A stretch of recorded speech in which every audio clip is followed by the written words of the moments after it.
He's giving me homework. I know. Miss Justin gave me homework for the birthday for us.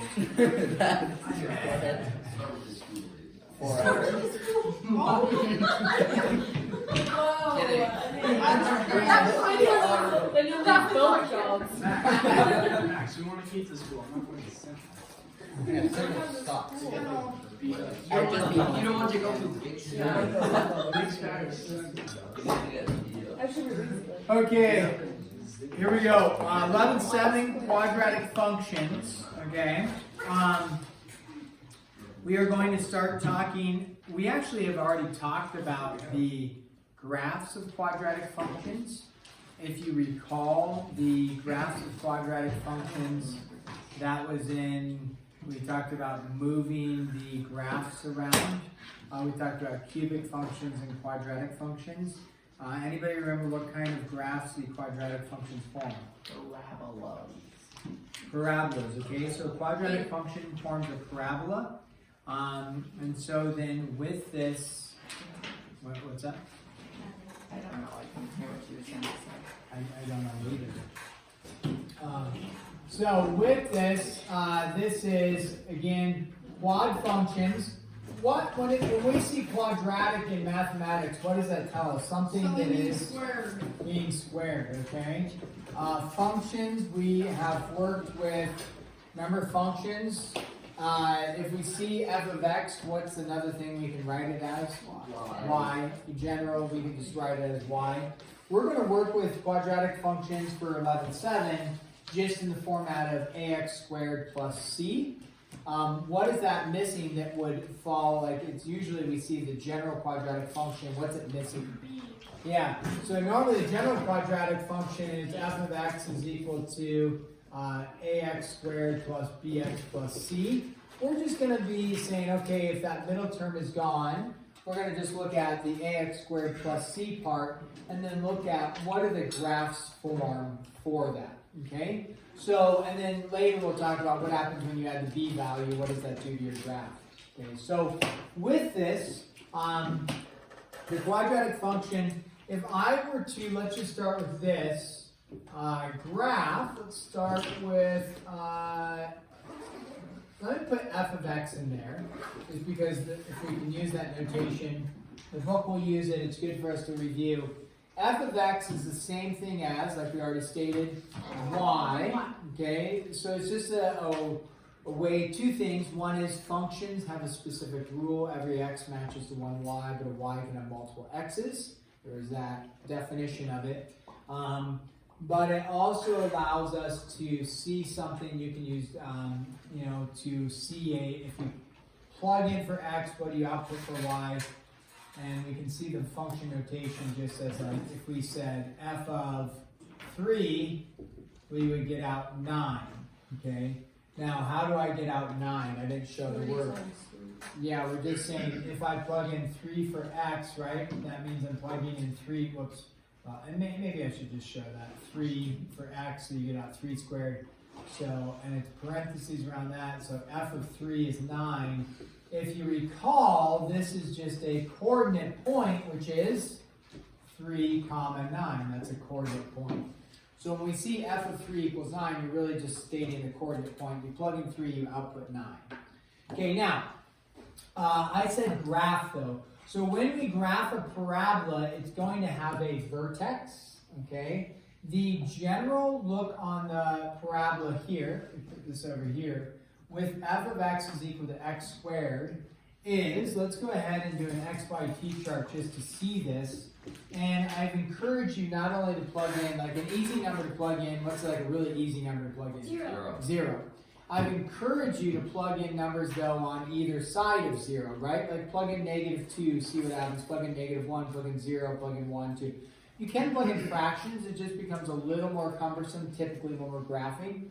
So let's start with this. If I plug in a -2, what do I get back out for here? What do I get back out? +4, right? Because if I plug in a -2 for x, a -2 squared is going to be a +4. If I plug in a -1, I'm going to get a +1. If I plug in 0, I get out 0. If I plug in 1, I get out 1. If I plug in 2, I get out 4. Yeah, that's okay. 2 squared is 4.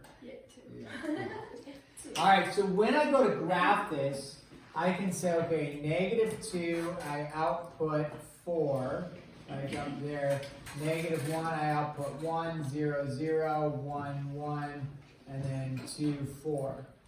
This, when I connect the dots, forms a parabola. Now this parabola opens up, okay, and this parabola has a vertex, okay. That vertex right there, that is the point at the bottom of the parabola in this case, or if the parabola is flipped over, then it's at the top of the parabola, okay. So when we look at that, okay, that's your general, when you see x squared, just x squared, only x squared, you have this general look to the parabola. This is kind of our base parabola. Okay, that's what a general parabola looks like, x squared. Opens up, and here's some values that we just found for it. The vertex is at 0, 0, okay? So if I said, though, let's go ahead and graph, and we're going to change it up. We're going to graph f of x, or y, however you want to look at it, 3x squared. So now, and I'll do this in red, let's see what happens, because the 3 is going to make something happen. It's going to make it look different. Okay. So when we do this, how is the 3 going to make it look different? Let's figure out. Is it going to change, the vertex? Is it going to change the values here? Is it going to open down? What's going to happen to it? Okay. So let's just do, we can plug in, if you will, let's plug in the same points. If I plug in -2, remember, a -2 squared is a positive 4. 4 times 3 is 12. Okay, if you plug in a -1, -1 squared is a positive 1. 1 times 3 is 3. You plug in 0. 0 squared is 0. 0 times 3 is 0. So our vertex is going to stay the same. You plug in 1, what do you think you output? 3. You plug in 2, what do you output? 12. So if we were to graph this now, and when we plugged in -2, you got out 4, but now you plug in -2, you get out 12, somewhere up there. And then when you plug in -1, you got out 3, 0, 0, 1, 3, 2, 12, like this. So what does multiplying by 3? It makes it smaller. It makes it narrower, if you will, right? It's going to shrink it, is what we say, okay? It's going to, or you can think of it as it vertically stretches it as well. So a couple different ways you can think of that. So with this, okay, that A value, I think we're gonna say stretched it vertically, but it changes it. I usually just say it makes it narrower, okay? Makes the graph narrower. That's kind of an easy way to look at it. So if we were to, Max, you got a question on this? Please go back. You may. Thanks. Yeah, so kindly. Okay, if I were to look at this, what is this going to do? Okay, so if we plug in -2, and -2 squared is 4. 4 times 1/2 is 2. If you plug in a -1, -1 squared is 1. 1 times 1/2 is 1/2, so we get out a half. Plug in 0, you still get out 0. What happens when you plug in 1? You get out 1/2. Plug in 2, you get out 2. So if we look at this now, -2, you get out 2. -1, you got out a half. 0, 0 still, 1 is a half, 2 is 2. what does this do to my graph? Make it wider. It makes it wider, right? And so it makes it wider. So you have your general x squared graph, you graph that green one, multiplying it by a value like 3 makes it narrower, by a fraction makes it wider. Okay, let's keep this train going. Let's go with f of x equals a negative x squared. So this actually looks very similar, except that I have a negative. Okay, now, is the negative getting squared? No, it isn't. If it had parentheses around it, then it would, but it does not. So now we go with an XYT chart. When you plug in a -2, remember a negative and negative is not a positive.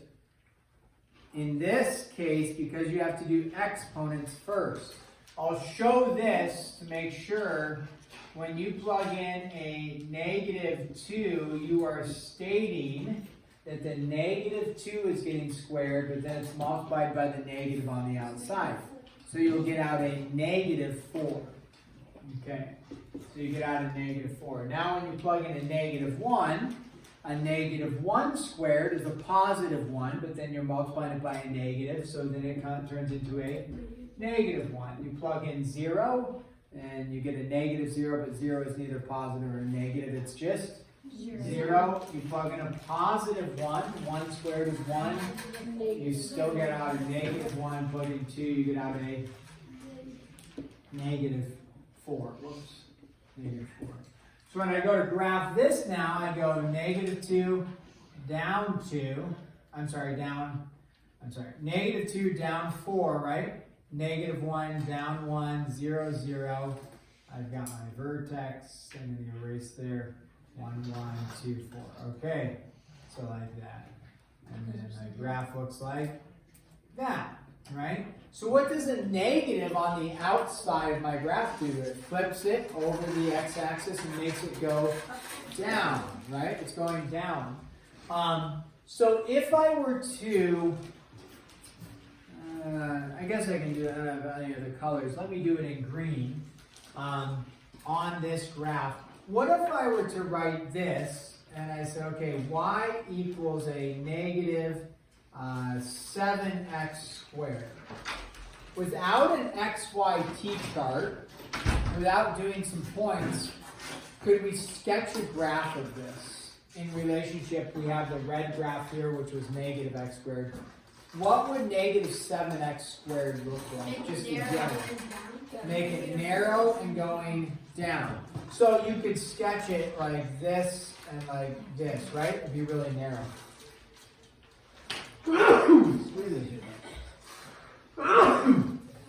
Oh, thanks, guys. Oh, man. Now, -1/10 x squared. Just sketching a -1/10 x squared. What is the negative going to do? Makes the negative makes it go down. What does the 1/10 do? Okay, how wide do you think? Much wider. Okay. And so we would, if we were to graph that, I'll do it dotted, it would look something like this, right? A really wide parabola, okay? So we see what we call the parent function, the original function, would just be our x squared opening up, right? Then we recognize a 3 makes it narrow, a 1/2 makes it wide, a negative flips it and makes it go down, and then we were able to analyze flipping and narrow, flipping and wide, without having to like do an XYT chart. We could recognize that. Okay, now with any parabola, we talked about the vertex, right? There's a maximum value and a minimum value. If it's opening up, that's a minimum value. If it's opening down, that's a maximum value. Okay. The other thing that the book is going to discuss, that we'll discuss as well, I'm going to draw it over here, is that any parabola, if we have that, any parabola, whether it opens up or down, is going to have what we call the, axis of axis of pain. The axis of yes, the axis of symmetry. Now, with that being said, okay, the axis of symmetry is it's the vertical line. We don't draw it, but there's a vertical line that cuts it in half. So parabolas are symmetric on a vertical axis. So the axis of symmetry always goes through, something to make a note, always goes through the vertex, and guess what? It is the x value of the vertex. Okay, so it's always the x value of the vertex, and it always goes through the vertex. So if we were to take that thought and bring it over here, all of these parabolas, do they all have the same vertex? Yes, the vertex, what was the value of the vertex? 0, 0. So the axis of symmetry, which technically when you draw a parabola, unless they told you to draw the axis of symmetry, it's not actually part of the parabola being drawn. But we recognize that the axis of symmetry would be like this dotted line going through the parabola. The axis of symmetry in this case would be x equals 0 for the axis of symmetry for all of those, because they're all going through x equals 0. And x equals 0, if you recall, forms a vertical line. Y equals forms a horizontal line, if you recall that conversation which you had a while ago. Now, the book is going to talk about stretching or shrinking the graph, so I do want to reference that. I like the terminology wider or narrower. When they talk about a stretching of the graph vertically, it would look like this. When they talk about a shrinking of the graph vertically, it's because it's shrinking the value, like this value is shrinking down to here. Stretching, it would be like taking this value and stretching it up to there. So you'll need to know that stretching vertically, shrinking vertically. Okay, so shrinking just thinks the numbers are getting smaller like this, and so it's opening wider like that. Again, the line of symmetry is what goes through the graph. We talked about opening up, we talked about opening down. Let's do a couple examples here. We're getting close to our time. Our time's almost up, guys. We have like 3 more minutes. No, has time kind of flown? Maybe it's because we're having fun. Flown by. That'll work. Yeah, time's flown by. Make it flow. Flown? Time It's flown. the Is that It'll fly. It's just a different. Lock, Avery, you should have been locked in this time. I have been. Avery, I think. Yeah. Flown. You got It's like growing. So we'll call this number 1. Avery. Oh, I It's getting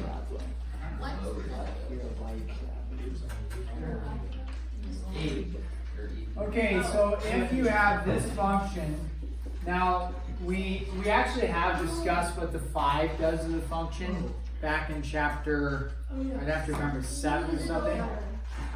No, in this case, it goes up. Yeah, it's in 6. So we've actually already discussed what the 5 does. So in the first chunk of problems for this, all they're asking you to do, they're not asking you to graph anything. They just want you to find like f of -1, f of 0, f of 2. So they're practicing our function notation. So let's start with f of -1. Now you can mentally work, most of us probably can mentally work through that. If you need to write it out, that's fine. Wherever you see an x, what are we going to plug in? -1. And so what's a -1 squared is 1. 1 plus 5 is 6. So when they say find f of -1, f of -1 is 6. if you were to graph that, you are graphing a coordinate point. What's the coordinate point you're graphing? -1, comma 6. Very important to make a note of that. Now, so that would be the first thing they want you to find, then they want you to find f of 0. Well, what's f of 0? 5. That one's nice because you plug in 0 squared is 0 and you're just left with 5. Now you go, what is f of 2? And we can mentally work through it. We say 2 squared is 4. 4 plus 5 is 9. I was the first time. 9. Whoa, whoa, whoa. There you go. So f of 2 is 9. I gave up.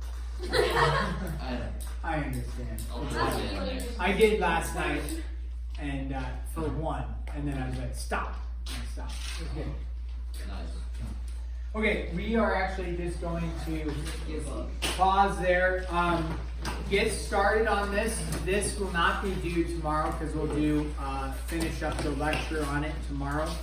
You do have 11-6 due tomorrow, and then 11-7 we'll do another lecture on it tomorrow, and that will be due on Thursday.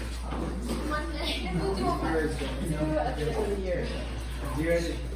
I would just study all this homework to do at the end of the year. I think it would get done by the majority of People would be doing it the night before.